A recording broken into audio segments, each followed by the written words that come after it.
दोस्तों अभी तक की केदारनाथ धाम की यात्रा ओपन हुए सिर्फ 45 दिन ही हुए हैं, लेकिन इन 45 दिनों में अब तक की 175 से भी ज्यादा खच्चरों ने अपना दम तोड़ दिया है।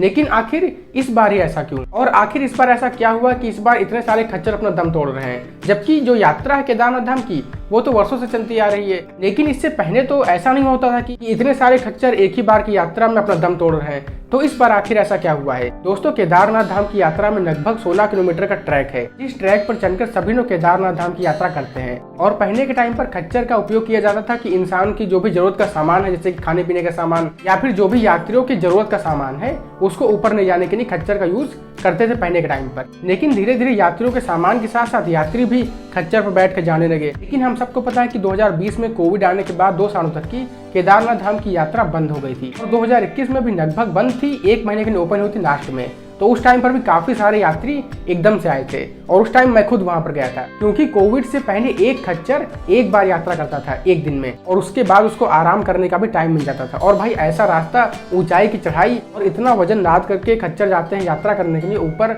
इतने अटपटे रास्ते पर, तो उसके बाद उनको आराम करना तो उनका बनता है और उनको प्रॉपर आराम चाहिए। लेकिन इस बार क्या हुआ है कि 2 सालों के बाद प्रॉपर यात्रा ओपन हुई है। तो इस टाइम पर जो खच्चर के मालिक हैं वो अपना पिछले 2 सालों का हिसाब पूरा करने के लिए अपने खच्चर से एक बार नहीं बल्कि 3 बार चक्कर करवा रहे हैं। और खच्चर को ना ही आराम करने का टाइम मिल रहा है, ना ही उनका प्रॉपर खाने पीने की कोई व्यवस्था है, क्योंकि केदारनाथ धाम में टेम्परेचर बहुत ही कम होता है। तो उस टाइम पर खच्चर को चाहिए गर्म पानी, जो कि खच्चर को नहीं मिलता है। रास्ते में यात्रियों के लिए तो काफी व्यवस्थाएं हैं, लेकिन खच्चर के लिए कोई व्यवस्था नहीं, ना ही खाने की ना ही पीने की, जो कि बहुत ही दुख की बात है। जहाँ पर पहले खच्चर एक दिन में 1 बार यात्रा करते थे, लेकिन इस बार 3 बार यात्री को बैठा करके खच्चर के ऊपर उनसे यात्रा करा रहे हैं। और जब खच्चर के मालिक से पूछा जाता है कि आप ऐसा क्यों कर रहे हैं, तो वो कहते हैं कि मजबूरी है, पिछले 2 साल से उनका काम बंद था, तो इसीलिए वो पिछले 2 साल का भी समझिए पैसा वसूल कर रहे हैं इसी बार में। तो अगर आप लोग भी केदारनाथ धाम की यात्रा पर जा रहे हैं और अगर आप लोग सोच रहे हैं कि हम लोग भी खच्चर पर बैठकर जाएंगे केदारनाथ धाम की यात्रा पर, उससे पहले आप लोग अपने आप से एक बार पूछना कि क्या आप लोग पैदल चल सकते हैं। अगर हाँ तो प्लीज यार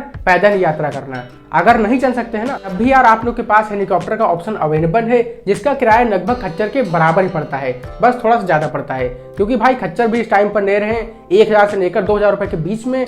डिपेंड करता है कि आपका वेट कितना है और आप कहाँ से खच्चर कर रहे हैं। फिर भी आपका किराया पड़ता है 1000 से 2000 के बीच में। और भाई हेलीकॉप्टर का भी किराया लगभग 2500 रुपए के आसपास है। तो अगर आप लोग सोच रहे हैं कि खच्चर से जाएंगे, तो आपके पास एक हेलीकॉप्टर का ऑप्शन अवेलेबल है, जो कि मेरे ख्याल से काफी बढ़िया होगा आप लोग के लिए। क्योंकि अगर आप लोग केदारनाथ धाम की यात्रा पर जा रहे हैं, जो कि एक बहुत ही पावन यात्रा है, और अगर आप लोग किसी को तकलीफ देके उस यात्रा को कर रहे हैं, तो मेरे ख्याल से आपको भी बिल्कुल भी अच्छा नहीं लगेगा। और दोस्तों अगर आप लोग इस वीडियो को देख रहे हैं, तो प्लीज इस वीडियो को ज्यादा से ज्यादा शेयर करना, क्योंकि मेरी तरफ से भी और आप लोग की तरफ से भी ये रिक्वेस्ट है कि रास्ते में अगर आप लोग खच्चर चला रहे हैं, तो कम से कम उनके लिए गर्म पानी की व्यवस्था और उनके खाने पीने और आराम की व्यवस्था होनी चाहिए, प्रॉपर उनको आराम मिलना चाहिए। क्योंकि यार जब मैं लास्ट टाइम गया था केदारनाथ धाम की यात्रा पर, तो मेरे साथ एक फ्रेंड था, प्रमोद नाम था उसका, तो उसका एक पैर आर्टिफिशियल था, लेकिन उसके बाद भी उसने पैदल यात्रा की थी।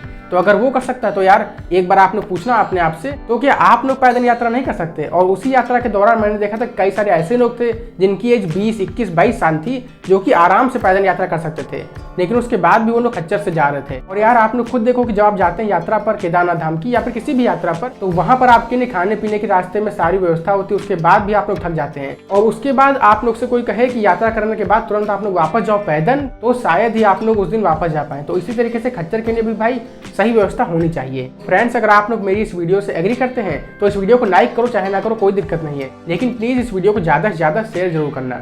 जय श्री केदार।